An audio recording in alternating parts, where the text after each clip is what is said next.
Even 4 years before I met in your flight.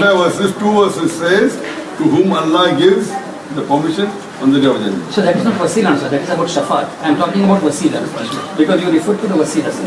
And when you said about the card, I gave you 4 years back when I met you in flight from Jeddah to Bombay. You said you will reply, but that was also not answered. So I was just wondering when you are coming, I can talk to you directly and get a information.